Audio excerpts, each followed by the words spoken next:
Josh, how important is this weekend heading into the holiday break and getting some wins and feeling good about yourself after this past weekend? Yeah, I think getting back on track and banking a couple wins before we get back would be huge for the team, and just want to send it off, uh, send everybody off on a good note. Looking at the tapes from this past weekend's games, what do you need to do better against Vermont?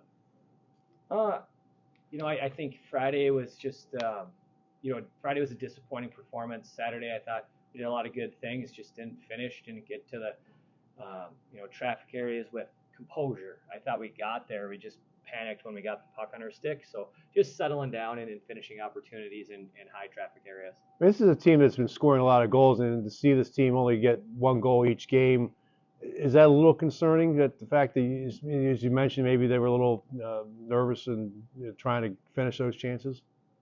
It's concerning when you're not getting the chances. I just think there's a ton of ability in this locker room, and over time, if they're given chances, I think they're going to finish at a pretty good clip, which we have for the most part this season. So, I'm kind of writing it as a one-off on the weekend. We worked on some scoring today, just kind of settling everything down, and we'll continue to do that the rest of the week.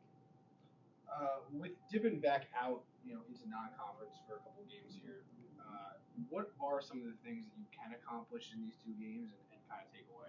I think just learning how to win against a good opponent, continuing to, try to find ways to, beat a really good opposition is what we're trying to do. And, Vermont defends at a really, really strong level. So we'll have to work to score. So I think it's a good test after not putting up the numbers we're accustomed to last weekend. Is it kind of a nice opportunity to play a team like that where, coming off those two games, it doesn't count for non-conference or conference, but you can still kind of, learn and kind of try some things out? Yeah, I think it's our last opportunity to maybe try some different combinations and do some different things. So before we start the final stretch where everything is league play. Yeah, I was going to ask you that because obviously, except for the Mayor's Cup game, what do you want to accomplish, maybe experiment with these two games? Well, I think just seeing if there's any other guys that work well with each other, and I think for us, we owe it to our league to win these games. I mean, this is huge for the ECAC, and you really look at it. We're trying to take a step as a conference. So for us, this is a big weekend for our conference as well. I want to talk about the penalty kill, Josh. I mean, last year it was second in the country behind Boston College at 87.9%. It allowed just 17 power play goals, scored 8 shorthanded goals. That was tied for second with Canisius. This year, it's the 10th worst PK at 76%. You've allowed 12 power play goals. I mean, last year, the team didn't allow its 12th power play goal until game 26.